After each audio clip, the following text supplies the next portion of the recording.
Covas do Barroso é uma aldeia maioritariamente agrícola, ou seja, as pessoas vivem da agricultura e da pastorícia. Eu também sou agricultora e tenho vacas e vivo da agricultura. E Covas do Barroso é um lugar único porque tem características que conseguem fazer com que sejamos praticamente autossuficientes, ou seja, conseguimos produzir tudo o que precisamos no dia a dia, desde o azeite, os legumes, a carne, a fruta, peixe do nosso rio.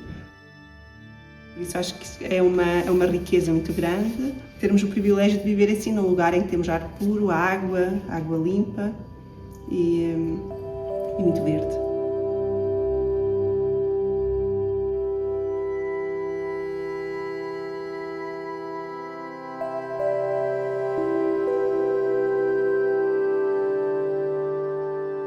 Havia uma pedreira de quartzo e feldspato desde 2006 que nunca tinha sido explorada.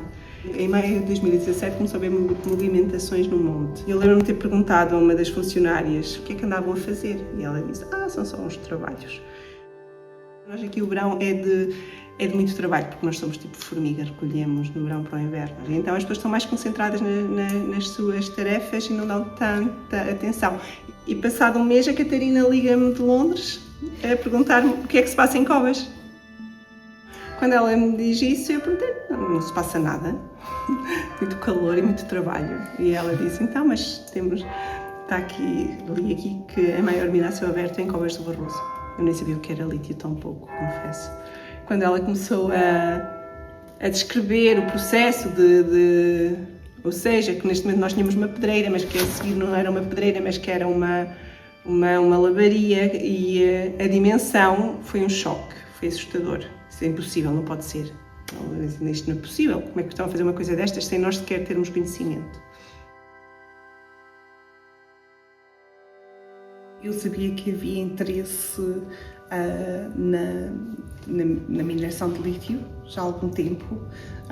Sabia também que havia uma licença, mas entretanto eu também tinha lido vários trabalhos académicos que se fazia a promoção das reservas de lítio em Portugal e especificamente aqui em Covas do Barroso, mas os mapas não eram assim muito claros e não era muito claro exatamente onde se estava a pensar fazer, onde estavam as tais reservas de lítio, e depois também a licença era para feldspato e quartzo, então as coisas parecia que não batia certo, porque de repente eles diziam que era no âmbito da licença antiga, mas agora estavam a falar em lítio, não estavam a falar em feldspato e quartzo. O feldspato e o quartzo é cortar a rocha e levar. O lítio é um elemento essencial e precisa de ser refinado com um processo muito complexo. Já havia o tal estudo de impacto ambiental, mas a área parecia muito longe aqui da aldeia. Havia um mapa num dos relatórios e o mapa, por mais pequeno que fosse, excluía aqui a aldeia, não se via a aldeia, mas houve lá uns pontos de referência no mapa que me levaram a entender a extensão e a proximidade da aldeia, e isso deixou-me muito, muito preocupada. Mas eu acho que aquilo que me preocupou ainda mais foi a forma como as pessoas aqui estavam muito desinformadas e não sabiam aquilo que se passava. Na altura, em 2017, ainda não se entendia muito bem a importância do lítio, mas nas minhas leituras em inglês, nos jornais ingleses, já se falava. Aqui não se falava muito, assim, eu acho que muita gente aqui não entendia o que era o lítio. Eu soube no início de 2021, quando em Coimbra estávamos a organizar uma mobilização contra a extrema-direita, e nesse momento muita gente de todo o país foi, nós chamámos para fazer uma grande mobilização, e foi nesse momento, nessas conversas, que soube de planos para a mineração de lítio em Portugal.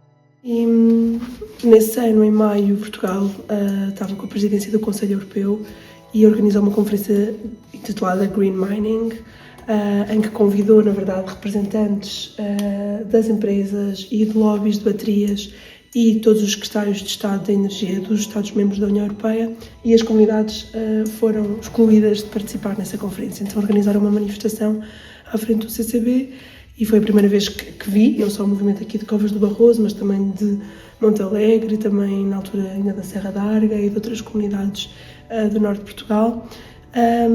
E nesse momento também conheci algumas pessoas que me disseram que estavam com planos de organizar um acampamento.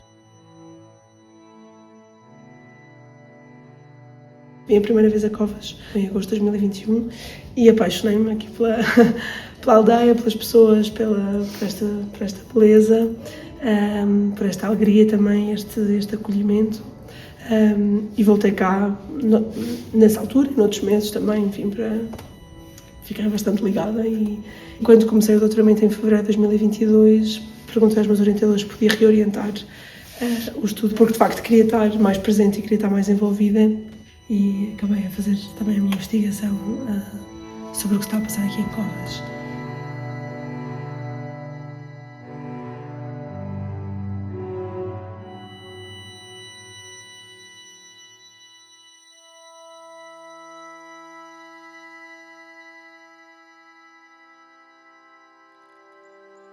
Grande parte do projeto fica inserido em área de baldio.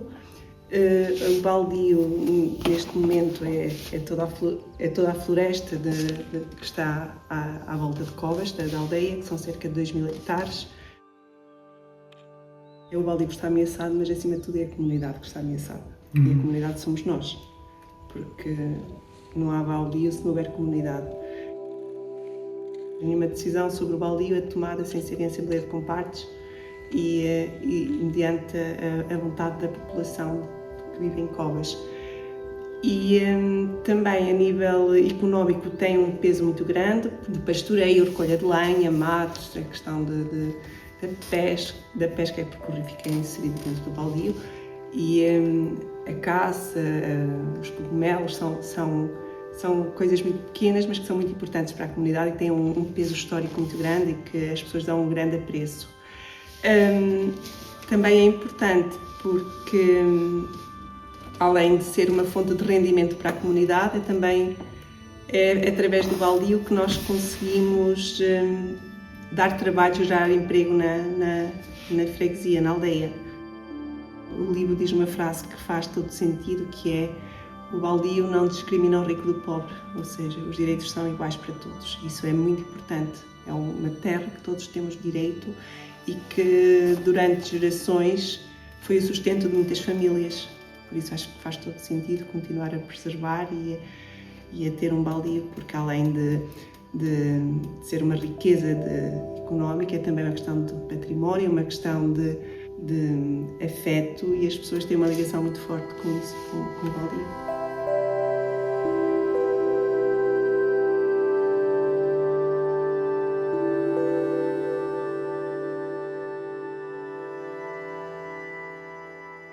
A empresa chegou cá em 2017, em 2018, no fim de 2018, finalmente, nós conseguimos perceber alguns dos nossos direitos, e um deles era que eles só podiam entrar nos nossos terrenos com a nossa autorização. Na altura, nós parámos as prospecções no fim de 2018 e até dezembro de 2024 eles não tiveram autorização para entrar nem no baldio, nem nos particulares, nem nos terrenos da Junta de Freguesia. Então a empresa recorreu a essa ferramenta, que é a servidão administrativa, que o último governo lhes deu, e contra tudo e contra todos tivemos conhecimento pela GNR que isso ia acontecer, e foi muito intenso, foi muito tenso, foi muito sofrido para algumas pessoas ver as máquinas nos seus terrenos sem a sua autorização. A GNR ameaçá-los e a obrigá-los a saírem dos terrenos. Assim como nós temos um dia de muito calor, tivemos dias extremos de inverno. E a Maria e o Benjamin e o Dinis estavam lá no terreno, e o Dinis ligava-me e dizia-me: eles dizem que são saímos em 5 minutos, que nos levam presos. E pronto, e como estavam sós, acabaram por ceder a outras situações em que saímos de casa a pensar: hoje vamos presos, porque nós estávamos lá para defender o território, e chamámos a comunicação social, e nesse dia tivemos sorte, porque a GNR, ao ver a televisão, já recuou. Pronto, e eles conseguiram fazer os trabalhos que queriam contra a vontade da população. porque eles dizem que têm uma ótima relação com a comunidade e que o projeto está ótimo, mas só conseguem entrar nos terrenos com essa ferramenta. E eles pediram uma segunda servidão, que nós já contestámos, e agora vamos ver o que é que vem a seguir. As populações aqui não aceitam o projeto e, pelo menos por esse lado, não poderia nunca ser classificado como projeto estratégico. Também não poderia ser classificado como projeto estratégico porque acreditamos que não é um projeto, em termos do ambiente, que seja aceitável, mesmo condicionada, nunca deveria ter recebido uma declaração de impacto ambiental e nunca deveria ter progredido à próxima etapa.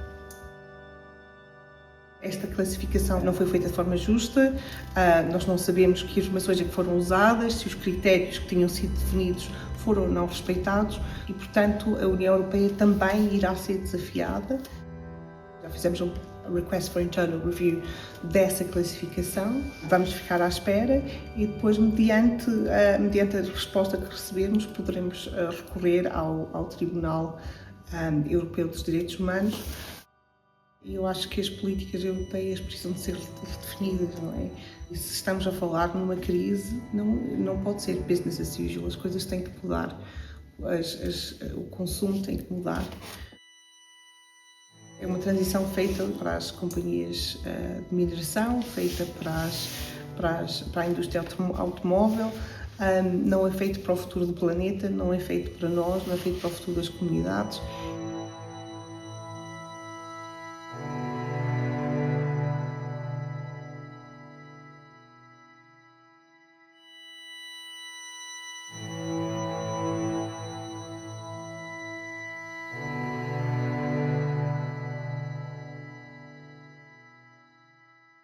A associação foi muito importante porque sem ela não teríamos uma voz unida. E também outra coisa que é importante, que é assim, não estamos ligados a nenhum partido político, foi a decisão da comunidade que se unir-se contra este projeto e poder ter essa voz independente de partidos políticos, independente de outras influências. Na verdade, nós não poderíamos, a associação não poderia funcionar se não fosse dentro dos valores que a comunidade tem aqui, não é? O valor da solidariedade, a sustentabilidade, o respeito pela natureza, o respeito pelas pessoas. Para nós é tudo uma novidade, porque nunca tínhamos tido uma mina à nossa porta, nunca tínhamos lidado com interesses económicos tão poderosos, nunca tínhamos contestado nenhuma decisão do governo até hoje. Neste momento, a favor, temos as pessoas que estão a ganhar dinheiro, ou que veem a possibilidade de ter algum lucro, porque o resto, quando se fala no projeto, as pessoas todas acham que não é bom para a comunidade. Felizmente, nós neste momento temos uma rede muito grande de amigos a nível mundial e de pessoas que sabem o que se passa em lugares que já têm minas, e o que dizem é que a estratégia é sempre a mesma, dividir para reinar.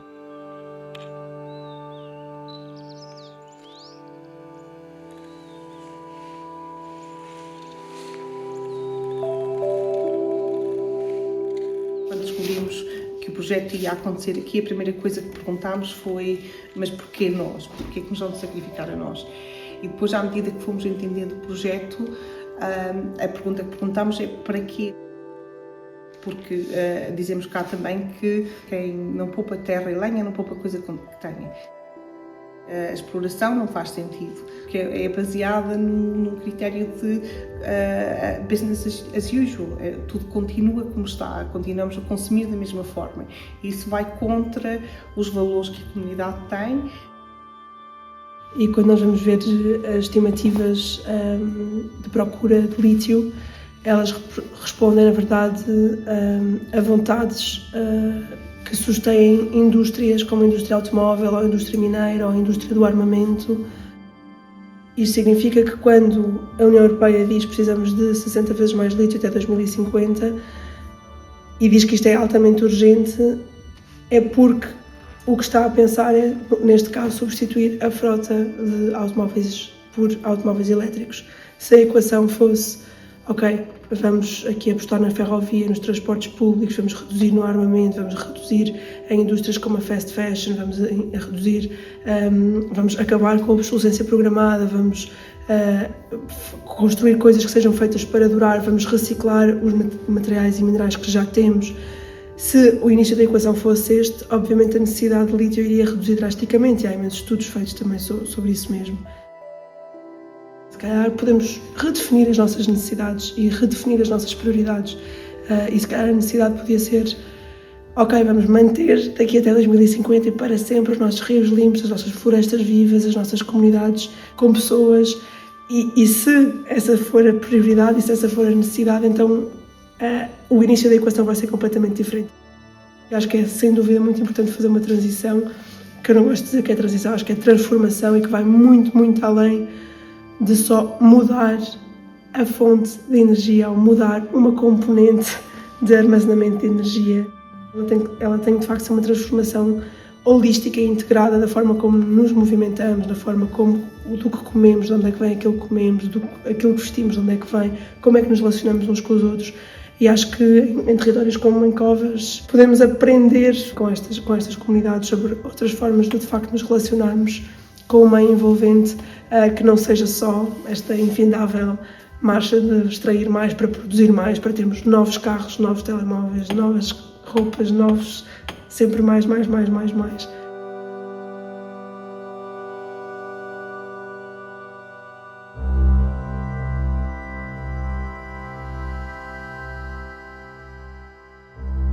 Eu acho que há várias coisas que podem ser feitas mesmo para quem não está em Covas. Quem estiver em Portugal, obviamente, acho que é importante apoiar este movimento e trazer este movimento para as cidades, organizando conversas, organizando palestras, organizando angariações de fundos para, ou dando donativos, não é, para as comunidades locais, para a associação local. Porque, obviamente, isto não é um problema isolado. Há estudos que demonstram que se a mina for para a frente, que não vai, mas levaria a uma falha catastrófica da barragem de rejeitados, e os rejeitados iriam até ao Rio Douro e, portanto, até ao Oceano Atlântico, ou seja, afetaria toda esta bacia hidrográfica aqui do norte de Portugal. E, portanto, obviamente, por essa questão, este não é um problema só isolado de Covas, mas não é só um problema isolado de Covas, porque abrir minas aqui implicaria, então, abrir minas em muitos outros lugares e abriria um precedente brutal.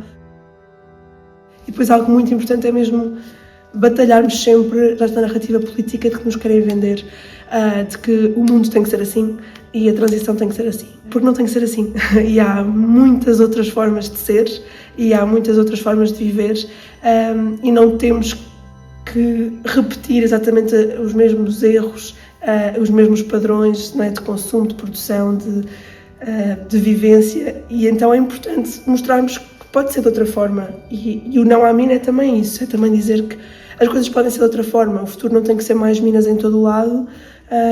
O futuro pode ser comunidades que vivam da sua floresta junto com os seus rios, com os seus vizinhos, com os seus familiares. Para quem está no resto do mundo é exatamente a mesma coisa, ou seja, visibilizar esta luta, dar apoio a esta luta, seja lá está à distância financeiramente ou à distância batalhando nestas narrativas. A Mariana já disse tudo o que nós precisamos, mas também precisamos, acima de tudo, pessoas que tenham disponibilidade para vir a Covas. Desde que seja só para um abraço, porque há dias que precisamos muito. É a batalha de David contra Golias. Somos ordinary people in an extraordinary situation. Estamos a lutar contra profissionais, a especulação financeira e as minas. E nós não somos profissionais, nós somos pessoas normais, com empregos,